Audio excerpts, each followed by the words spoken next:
오늘은 사도행전 11장의 말씀을 중심으로 유대인과 이방인의 장벽이 허물어진 일의 의미에 대해서 생각하겠습니다. 방금 사도행전 11장을 읽었는데 여러분은 사도행전 10장의 이야기하고 아주 비슷하다라는 것을 느끼셨을 겁니다. 하늘로부터 보자기가 왔고 거기에 여러 짐승들, 땅에 있는 것들, 기어다니는 것들, 또 들짐승들, 이러한 것들이 있었는데 그 들짐승을 하나님께서 잡아먹으라 했는데 베드로가 잡아먹을 수 없습니다.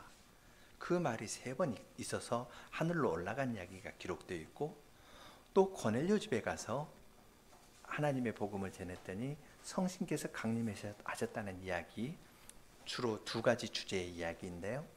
이것이 사도행전 10장에 있는 것하고 11장에 있는 것하고 거의 비슷하다는 것을 알 수 있습니다. 2번 기록되었다는 것은 중요하다는 겁니다. 이것이 이만큼 중요하기 때문에 2번 기록되어 있다는 것을 여기에서 알 수 있습니다. 그런데 11장 이야기는 청중이 다르기 때문에 10장하고 살짝 다릅니다. 그래서 가만히 있으면은 똑같은 것 같은데요, 천천히 보면은 다 다릅니다. 길가에 피어 있는 꽃들도 보면은 천천히 보면은 다 다르죠. 그래서 다 다른 것들이 또 한 무리를 이루어 가지고 아름다움을 잘 나타내는데요. 사도행전 10장과 11장에 기록되어 있는 것도 얼른 보면 같습니다. 그런데 천천히 보면은 다릅니다. 다른 이유는 청중이 다르기 때문에 그렇습니다. 지금 11장에 나오는 것은 유대인들입니다. 유대인들, 특별히 할례를 받은 유대인들이 어떤 주장을 하니까 그 청중에게 이야기를 합니다. 그 청중에게 맞추어서 이야기를 하기 때문에 어떤 사실을 객관적으로 이야기하는 하는 것하고는 조금 다릅니다. 그 사람들이 아는 이야기를 베드로는 반복하지 않습니다.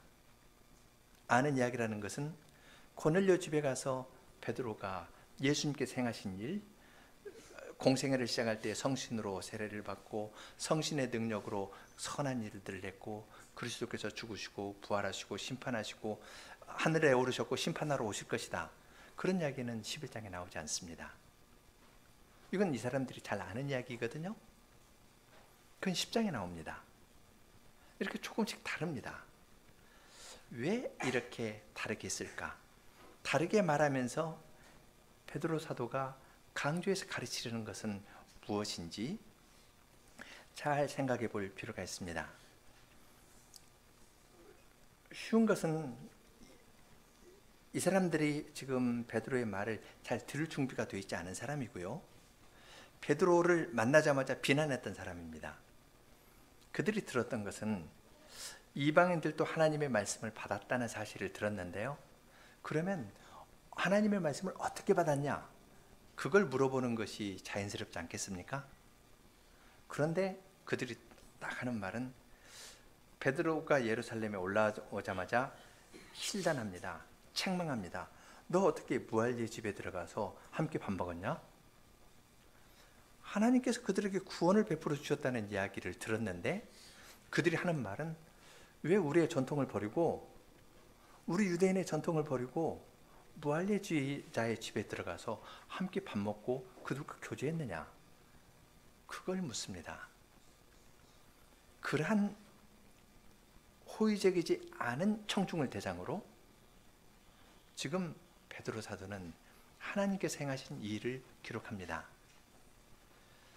유대인들이 가지고 있는 좋은 전통이 있는데 이건 정결예법에 관한 건 구약에서부터 가르쳐 주신 하나님의 말씀인데 이것을 가지고 하나님께서 행하신 일을 더 잘 이야기하는 것가 아니라 하나님께서 이방인들도 하나님의 말씀을 받았다 했는데 이걸 비판하는데 하나님의 말씀을 쓰고 있는 겁니다.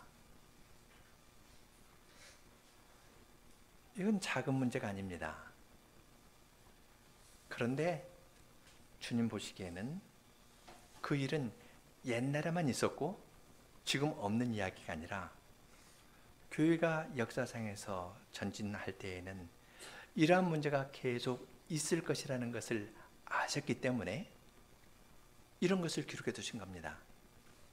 주님께서 주신 좋은 은혜가 있고 전통이 있고 결과들이 있는데 나중에는 이것만 붙잡고 있다가 하나님께서 저 사람에게 베풀어 주신 구원의 은혜에 대해서는 관심도 갖지 않고 왜 우리의 전통에서 벗어났느냐, 이것만 가지고 따지는 일이 있을 거라는 겁니다. 교회는 이러한 일이 있습니다. 이러한 것을 내다보신 주님께서는 주님의 교회에 속한 자들에게 교회에 이러한 문제가 있을 것인데 이러한 때 내가 베드로를 통해서 어떻게 지혜 있게 이야기했는지 이것을 깨달아 알아라 하면서 이러한 말씀을 2번 기록해 두셨다 생각합니다. 따라서 11장의 이야기는 12장의 부록이 아니라 눈에 보이는 전통에 집착하기를 좋아하는 우리들을 향해서 하나님께서 말씀하신 겁니다. 11장의 이 말씀을 공부할 때 세 가지 문제를 놓고 이해하시면 좋겠습니다. 첫째는 할례파의 주장의 핵심이 무엇인가?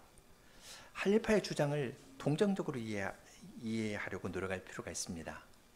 또 오늘날 할례파가 있다면 어떤 사람이 할례파일까 하는 겁니다. 두 번째는 베드로의 관점에서 보는 겁니다. 베드로는 새로운 상황에서 어떻게 이야기를 했는지, 자기 일을 적대하는 사람에 대해서 베드로는 사도지 않습니까?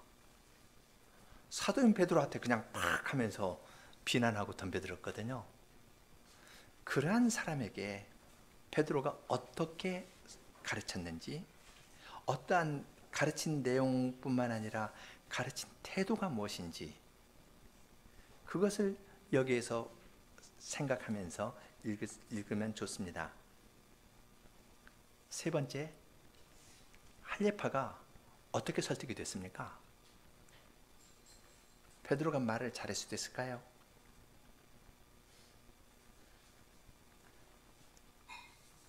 여기에서 할례파가 어떻게 설득되었는지 그것을 생각하면서 오늘 우리 안에 있는 문제들을 오늘날의 할례파가 누구인가 생각해 보자고 그랬죠. 오늘날의 할례파가 어떻게 할례파의 행습에서 벗어날 수 있을지 그것을 함께 생각해 나아가도록 하겠습니다. 먼저 11장의 이야기는 밝게 시작하다가 조금 먹구름이 끼는 것 같습니다.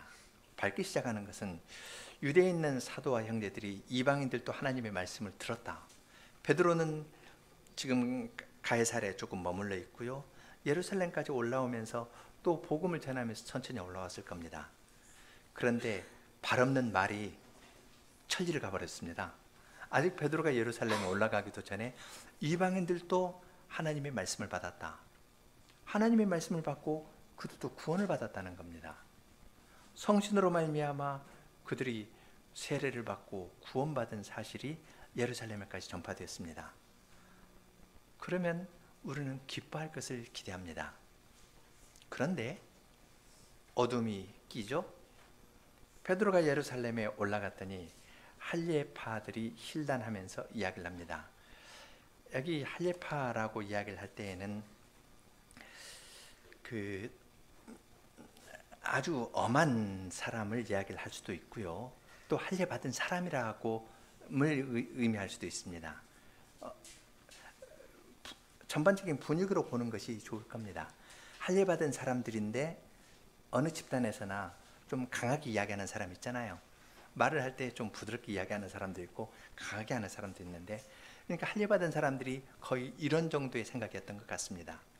소수의 사람이 아니라 할례 받은 많은 사람들이 그런데 왜 이방인 집에 들어가서 함께 밥 먹었지?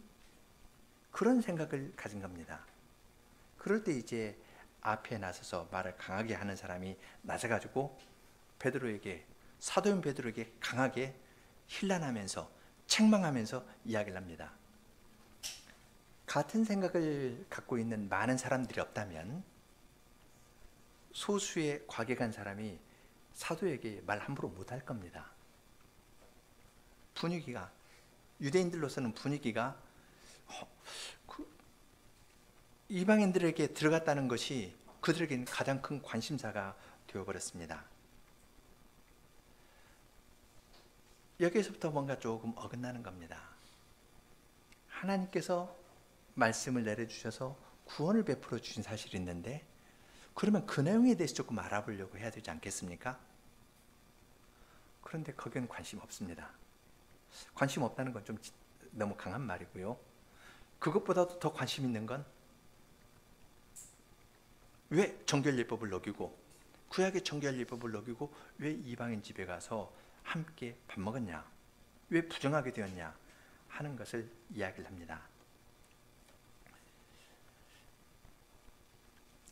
그런데 그 말을 들었을 때 베드로는 그 일을 차례로 설명하기 시작했습니다.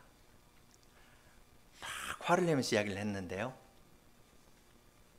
베드로가 똑같이 딱 맞대응하지 않았습니다. 그 일을 차분하게 1단계, 2단계, 3단계 하면서 차례대로 설명해 나아가기 시작했습니다.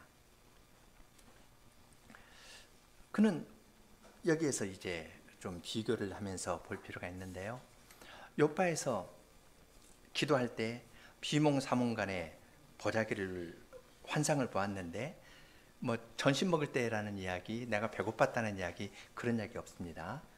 큰 보자기 같은 그릇을 내 귀에 메어 하늘로부터 내려와 내 앞까지 들어오거늘, 이것을 주목하여 보니 땅에 네 발 가진 것, 들짐승, 기는 것, 공중에 나는 것이 보이더라. 그렇게 이야기를 했습니다. 10장에서 보면요, 하늘이 열리며 한 그릇이 내려오는 것을 보니 큰 보자기 같고 내 귀에 미어 땅에 들이웠다 했는데, 여기 내 앞에까지 왔다. 조금 여기서는 이 환상을 더 생생하게 묘사합니다. 그리고 10장에서는 땅에 있는 각종 네 발 가진 짐승, 기는 것, 공중에 나는 것, 세 가지를 이야기를 하는데 11장에서는 들에 있는 짐승을 한 가지 더 이야기합니다. 들에 있는 짐승이라 하면은 사슴이나 노루나 이런 건데요, 이스라엘 백성들은 사슴이나 이런 걸 잡아먹을 수 있었습니다. 그건 정결예법으로 부정한 것 아닙니다. 그러니까 이 보자기 안에 있는 것은 정한 것, 부정한 것 함께 있었던 겁니다. 그것이 와서 자기 눈앞에까지 딱 왔습니다. 그리고 하나님께서 명령하실 때 잡아먹어라 그랬습니다. 대답하는 것도 10장하고 11장하고 살짝 다릅니다.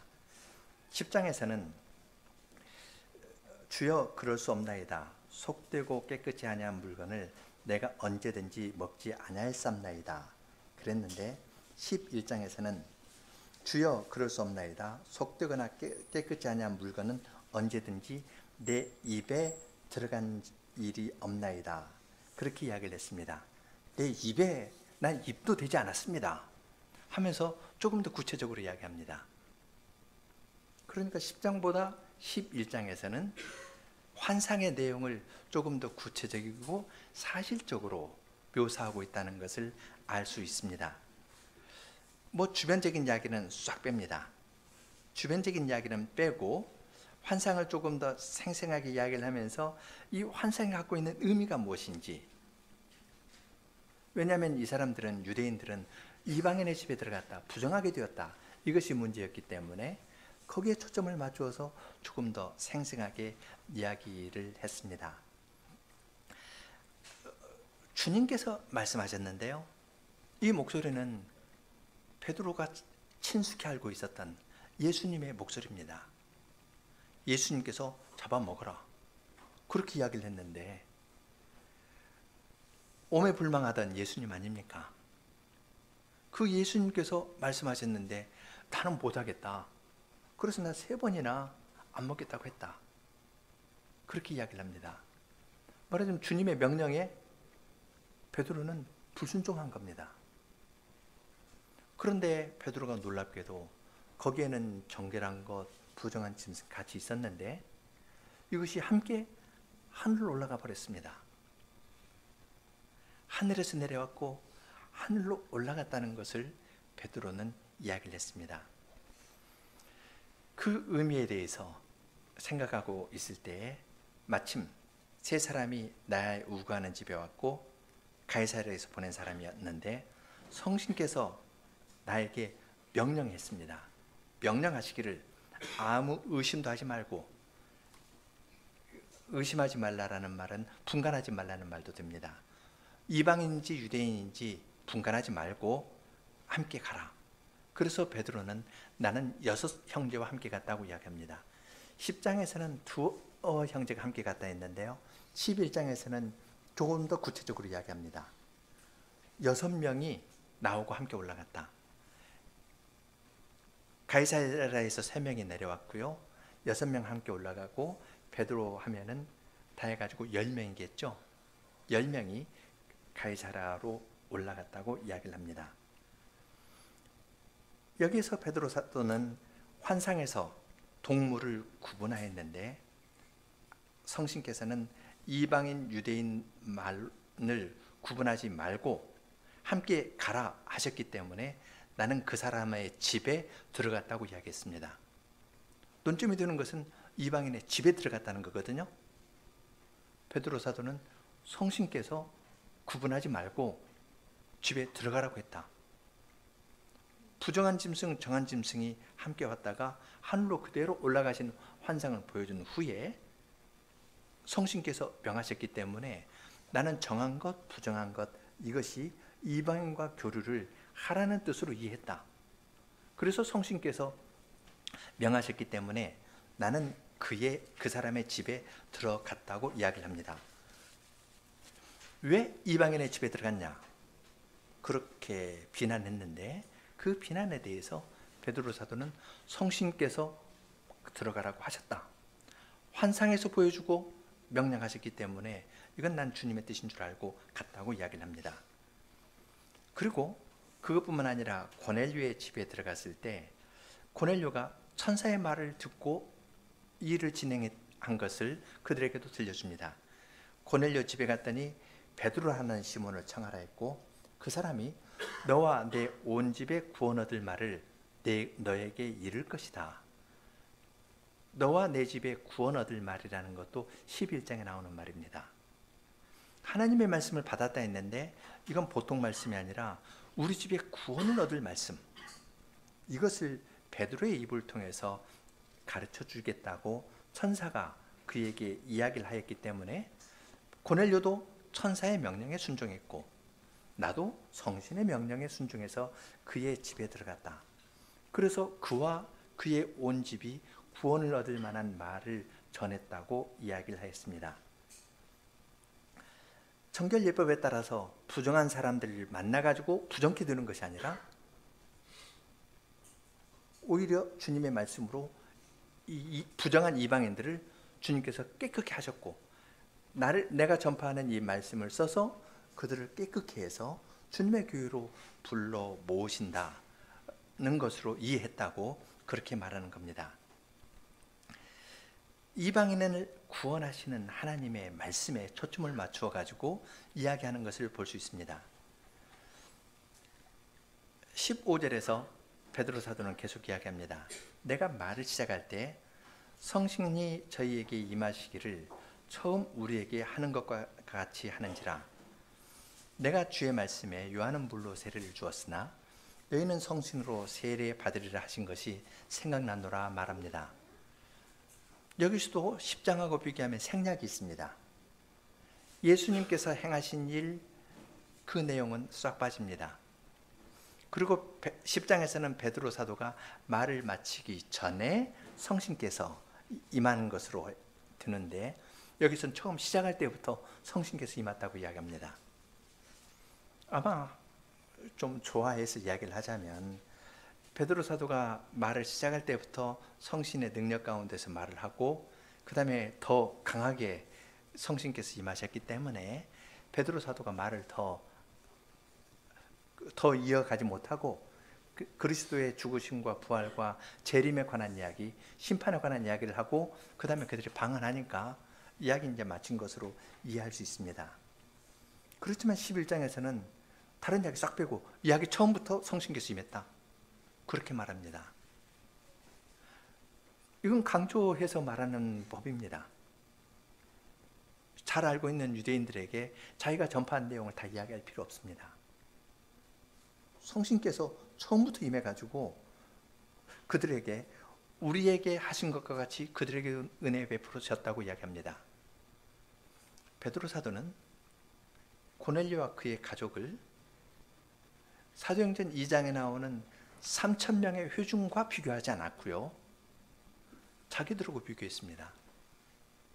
자기들에게 성신께서 임해가지고 각 사람의 머리 위에 성신께서 임했고 하나님의 큰 일을 말하면서 다른 나라 말로 찬송을 했는데, 이들에게도 하나님의 성신이 임해서 그들이 하나님을 찬송하였다, 방언으로 찬송하였다, 그렇게 말합니다. 고넬료와 그의 가족은 하나님께서 사도들과 동급으로 대우하신 겁니다. 우리가 복음 전했던 저 3,000명, 5,000명 그 사람들에게 하듯이 내가 전했다는 것가 아니라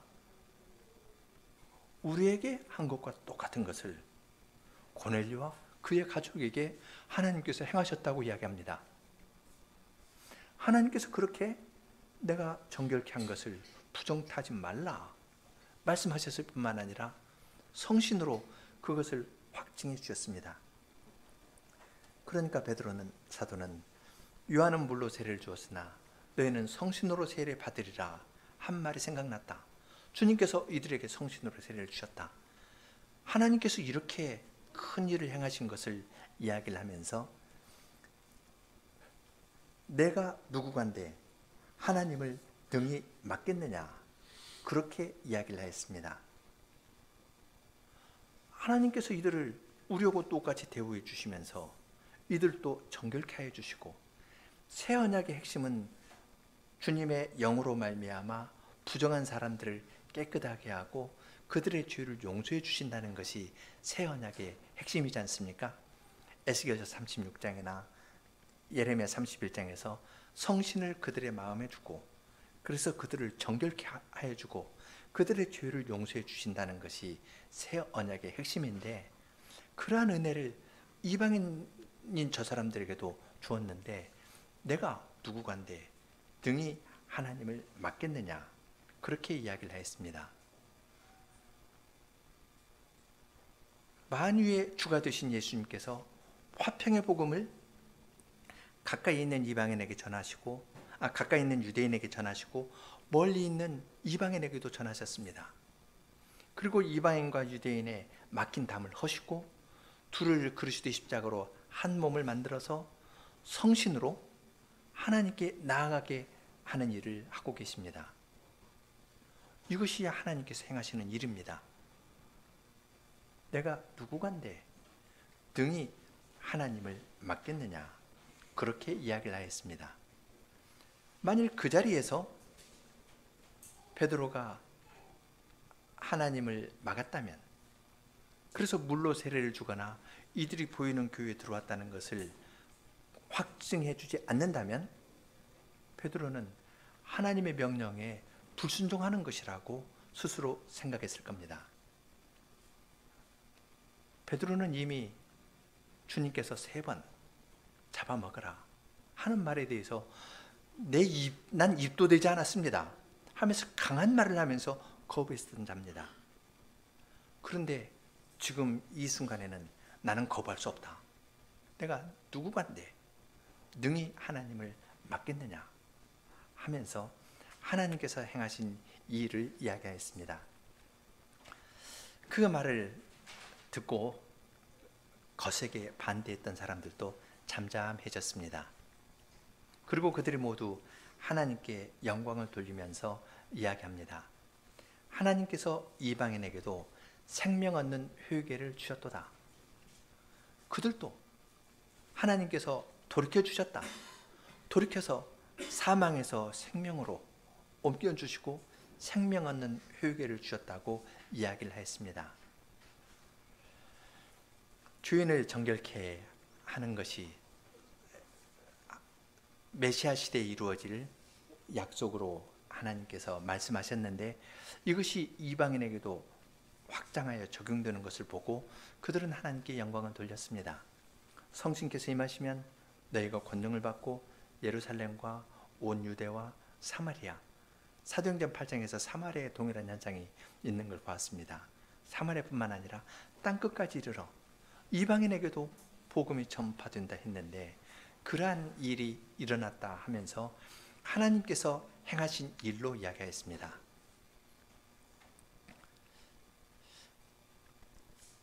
베드로의 말을 듣고 사람들은 베드로에게 다가와서 악수하면서 참 수고했습니다, 큰일 했습니다, 그렇게 말하지 않았습니다. 그들은 베드로의 말을 듣고 하나님께서 이방인에게도 생명 얻는 회개를 주었다 하면서 하나님에 관한 이야기를 하였습니다. 베드로가 내가 누구간데 등이 하나님을 맡겠느냐, 그렇게 이야기를 하니까 이걸 들었던 청중도 하나님께서 이방인에게 그들에게도 생명 얻는 회개를 주셨다라고 호응하면서 하나님께 찬송을 돌려드렸습니다.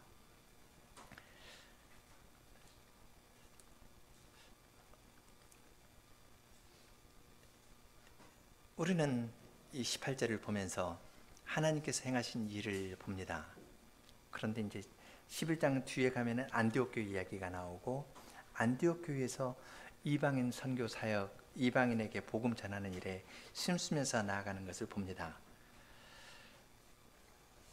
예루살렘 교인들이 이만큼은 이야기를 했지만 이 말의 의미를 거세게 반대하는 데에서는 멈췄지만 적극적으로 그러면 이방인에게 복음을 전해 주겠다 하면서 그쪽으로까지 장성하거나 그 일에까지 힘쓰진 못한 것 같습니다.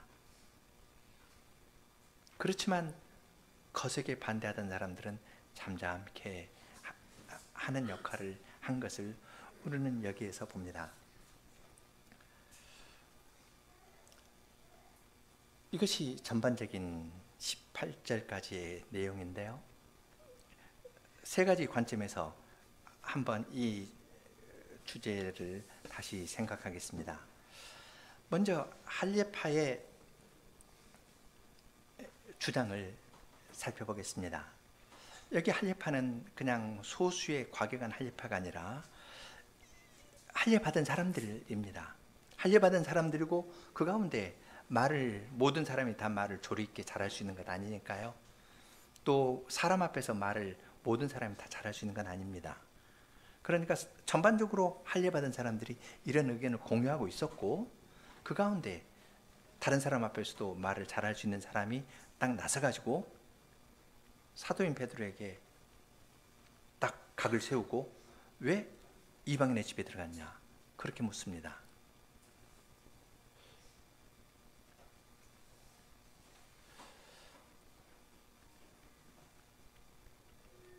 왜 이런 일이 발생할 수 있을까요? 그들이 들었던 것은 이방인들도 하나님의 말씀을 받았다, 이방인들도 하나님의 말씀을 받았다, 그 소식을 들었습니다. 그러면 그들이 어떻게 구원을 받았을지 그렇게 묻는 것이 자연스럽지 않겠습니까? 그런데 그 핵심은 살짝 빠집니다. 예수님께서 성신이 임하시면 권능을 받고 예루살렘, 유대, 사마리아 땅끝까지 이르러 내 증인이 될 것이다. 누가복음 24장에서도 생명을 얻게 하는 회개가 예루살렘으로부터 시작해서 땅끝까지 전파될 것이다.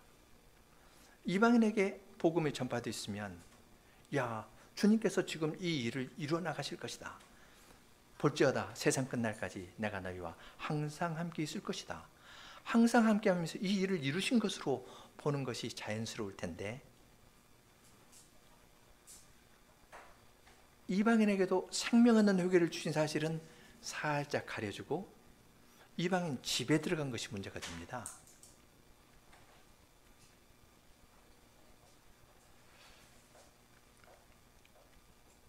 하나님께서 정결예법을 주신 것은 의미가 있고 이스라엘 백성을 거룩한 백성으로 삼기 위한 것이었습니다. 그런데 그래서 그들은 그 말씀을 지키려고 했고 그래서 어떤 전통을 만들어냈습니다.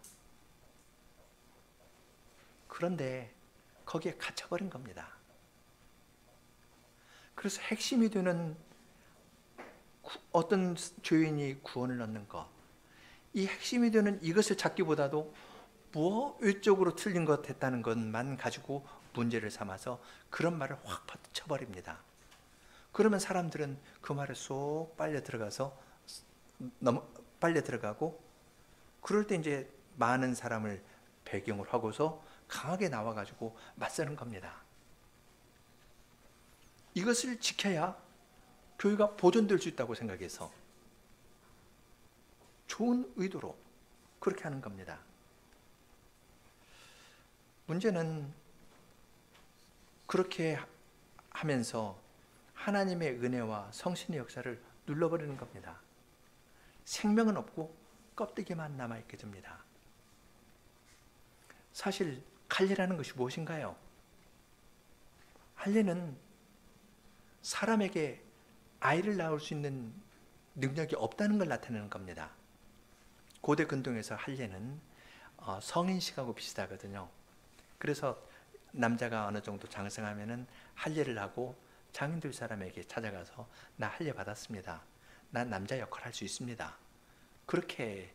그런 예식으로 사용됐는데 하나님께서는 그 할례를 99세 되어 가지고 아이를 낳을 수 없는 늙은 아브라함에게 할례를 주어서 아이를 낳을 수 있는 능력이 너에게 있는 것이 아니라 하나님에게 있다는 것을 알려주셨고 8일 된 아이에게 할례를 주게 함으로써 8일 된 아이가 남자 구실하나요? 사람 구실도 못합니다. 그런데 그런 8일 된 아이에게 할례를 주어서 생명의 능력은 사람에게 있는 것이 아니고 하나님에게 있다. 혈통으로나 육정으로나 사람의 뜻으로 하지 않고 하나님에게 있다는 것을 알려주는데 그 능력이 내 안에 있지 않고 밖에 하나님에게 있다는 것을 알려주는데 이스라엘 사람들은 그것이 없습니다. 할례 받은 것이 자기 민족의 표지가 되고 이것만 붙잡습니다. 그러한 일이 옛날에만 있을까요? 교회 처음부터 있었던 것이고 교회 끝날까지 주님 오실 때까지 이런 일은 교회에 항상 있을 겁니다. 그걸 염두에 두시고 하나님께서는 사도행전 10장에 기록된 있는 이야기를 두 번 새로운 컨텍스트에서 새로운 문맥에서 이걸 말씀하시는 겁니다. 그렇게 거세게 반역하는 사람에 대한 베드로의 답변을 생각하겠습니다.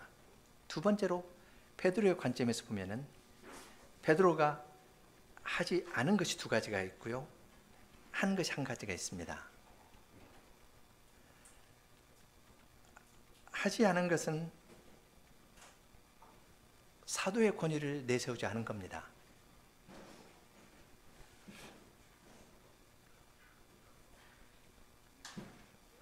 이 기록 자체에서도 그걸 충분히 느낄 수 있죠. 하나님의 말씀을 받았다 했는데 그들 오자마자 사도인 베드로를 비난했거든요. 공적으로 비난하면서 덤벼들었습니다. 그럴 때 베드로는 너 누구냐? 나는 주님께서 인정한 사도다 하면서 자기의 권위를 딱 내세워가지고 눌러버리려 할 수도 있었을 겁니다. 그러나 베드로 사도는 차례로 하나씩 진술해 나갔습니다.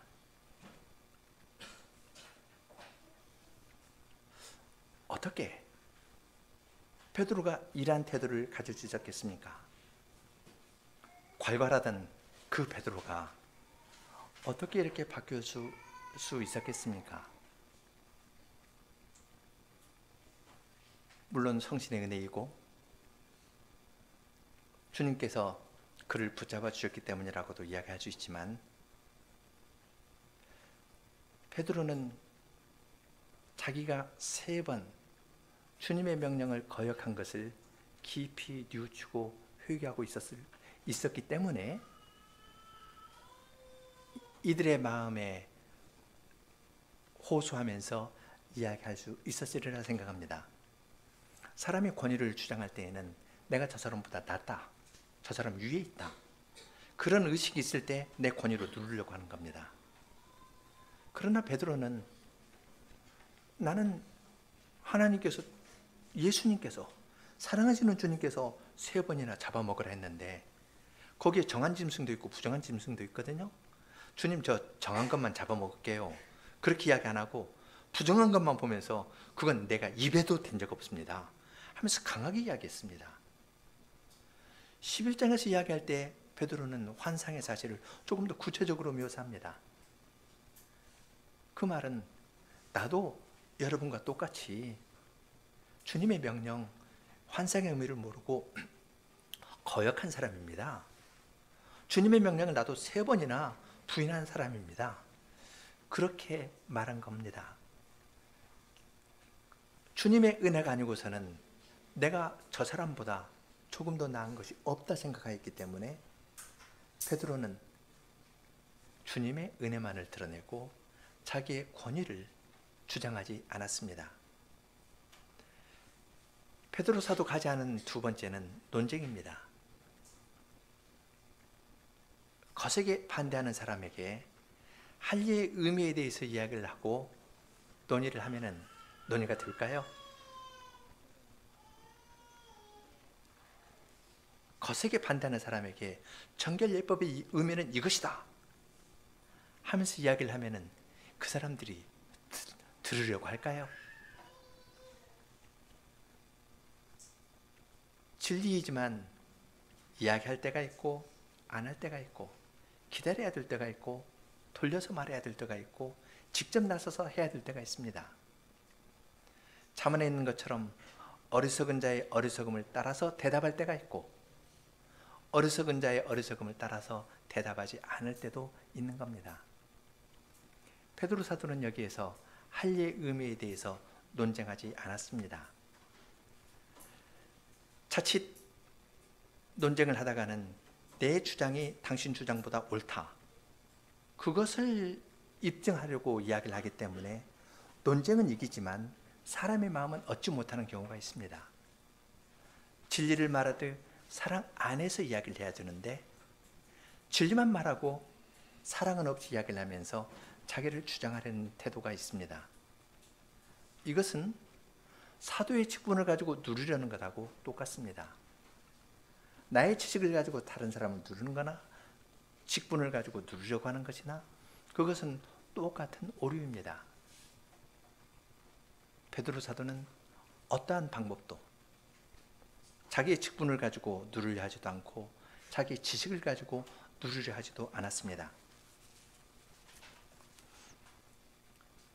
베드로 사도가 한 것은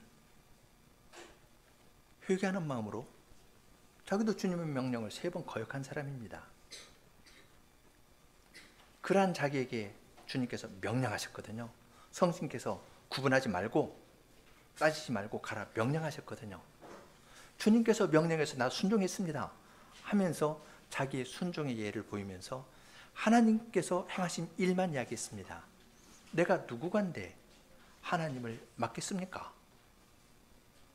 하나님께서 행하신 일만 이야기를 하니까 그들도 하나님께서 이방인들에게 생명 얻는 회개를 주셨다면서 하나님을 찬송했습니다.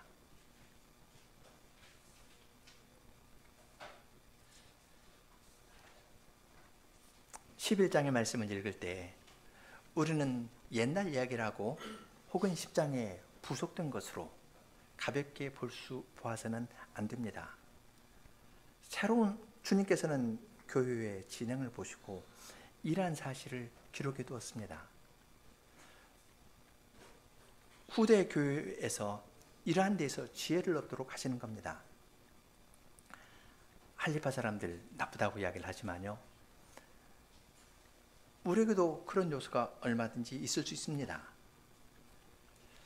그리스도의 교회이고 그리스도께서 이 교회에서 말씀과 성신으로 다스리신다, 그렇게 이야기를 하지만 실제적으로는 주님께서 말씀과 성신으로 다스리는 그 내용의 핵심을 붙잡고 매일 말씀에서 새로운 힘을 얻어서 살기보다는 교회 생활을 하다 보면은 어떤 굳어지고 형성된 것들이 있습니다. 그것을 따르는지 따르지 않는지, 우리는 그러한 외적인 것을 가지고 평가하기가 쉽습니다. 예를 들어서 교회에 가입하기 전에 하이델베르크 교리문답을 공부하기도 하고, 또 성역 출판사에서 나온 좋은 책들을 읽고 가입하기도 하고 그렇습니다. 좋은 전통입니다. 그런데 그것을 모든 사람에게 다 적용할 수 있을까요? 그것 안 하면 절대 안 된다. 좋은 전통이지만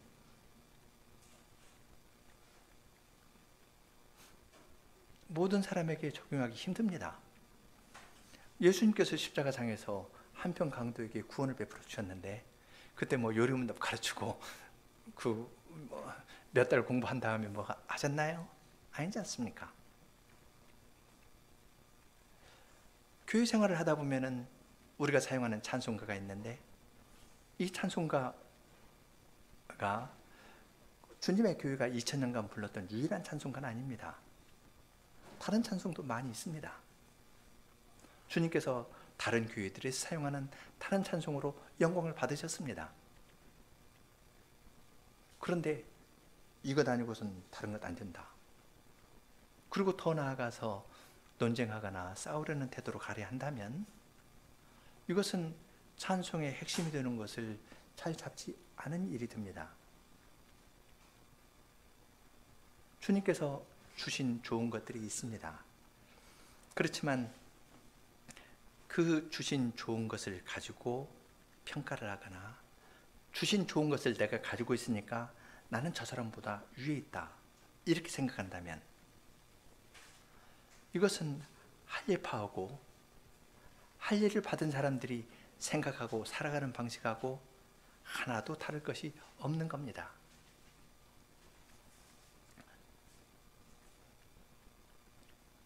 교회는 주님께서 말씀으로 생명 얻는 회개를 베푸시고 구원의 은혜를 베푸시는 곳입니다. 주님께서 나에게 베풀어 주신 구원은 독특한 것이고, 따라서 저 사람과 반드시 똑같은 건 아닙니다. 내가 성역 출판사의 책을 몇 권 읽고 심지어 기독교 강요까지 공부하고 교회의원이 되었다, 그러니까 다른 사람 교회 가입하려면 이렇게 해야 된다 하면은 이건 문제가 되는 겁니다. 초점이 나에게 맞춰지기 때문에 문제가 생깁니다. 초점은 하나님에게 맞춰야 됩니다. 베드로 사도는 하나님께서 행하신 일을 이야기를 하고 논쟁하려는 자세를 버리고 자기는 밑으로 나왔습니다. 사도였지만 자기 권위 짓밟혔습니다. 그러나 사도의 권위는 짓밟히는 걸 통해서 나타나는 것이지 이걸 붙잡으려고 한 것 아니었습니다. 교회 안에 다양한 방식으로 주님께서 우리들을 여기에 불러 모으셨습니다. 다 다릅니다. 우리 얼굴 다 다르지 않습니까? 쌍둥이도 얼굴 다릅니다. 천천히 보면 다 다르게 하나님께서 지으셨고 우리를 다 다르게 주님께서 인도하고 계십니다. 그럴 때 우리가 강조해야 될 것은 이런 다양한 사람을 불러 모으시는 하나님의 일입니다. 생명 얻는 회개를 하나님께서 이 사람에게도 주시고 저 사람에게도 주셨구나, 그런 사실을 생각하면서 나아가야 합니다. 우리는 하나님께서 지금 행하시는 이 일이 지금은 잘 안 보일 수가 있는데요. 마지막에 완성될 그 날을 생각하면서 보면은 오늘 일을 좀 더 잘 이해할 수 있습니다. 마지막 날 주님의 일이 완성될 때에 우리 모두는 변화될 겁니다. 바울 사도는 부활에 관해서 이야기를 하면서 고린도전서 15장 51절 52절에서 이렇게 이야기합니다.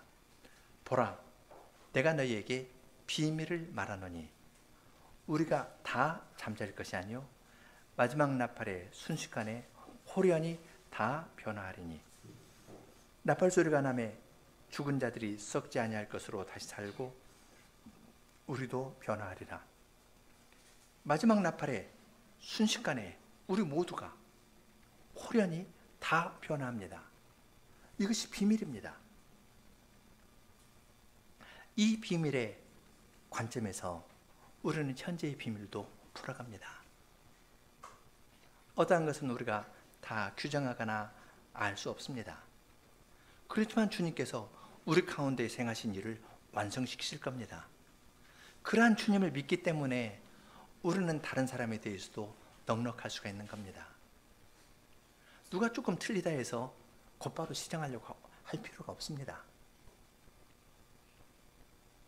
중요한 문제가 아니면 주님께 구하고 공적으로 어떤 문제가 아니고서는 기다리는 겁니다.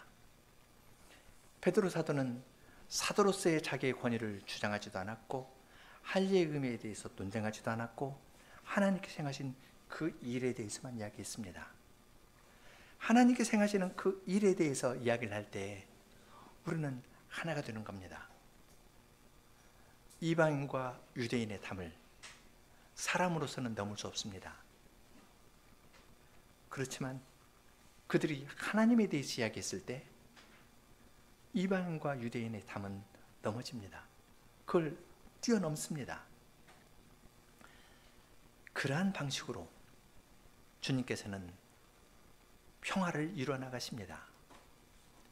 베드로 사도가 고넬료 집에서 복음을 전할 때 예수께서 만유의 주가 되신 분께서 이 평화의 복음을 전했다.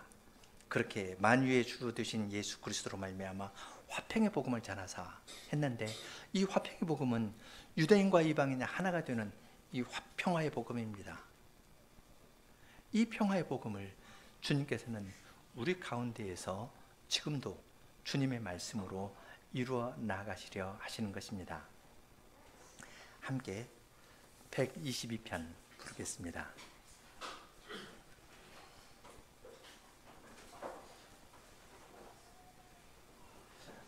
1절, 2절 그리고 간주하고 3절 부르겠습니다.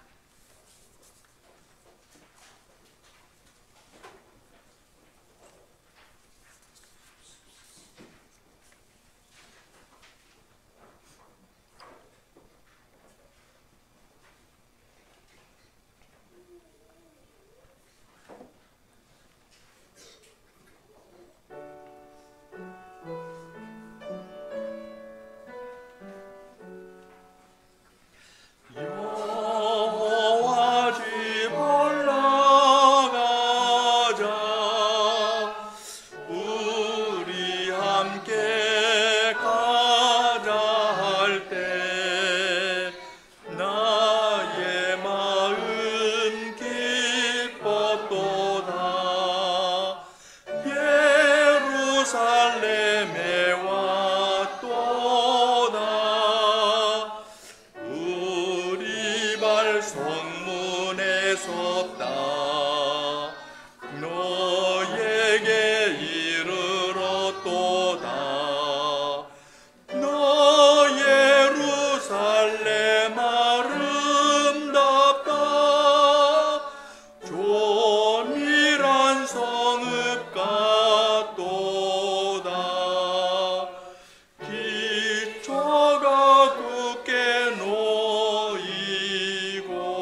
하늘에 계신 하나님 아버지,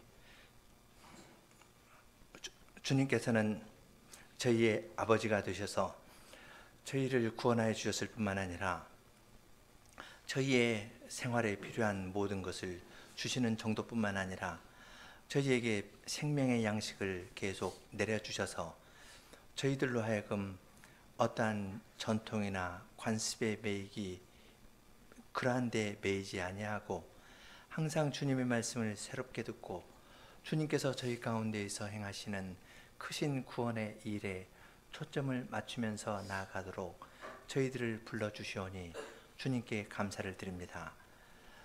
저희의 연약한 형편을, 또한 저희의 몇 가지 전통을 붙잡다가 어렵게 된 저희의 형편을 주님께서 긍휼히 여겨주시고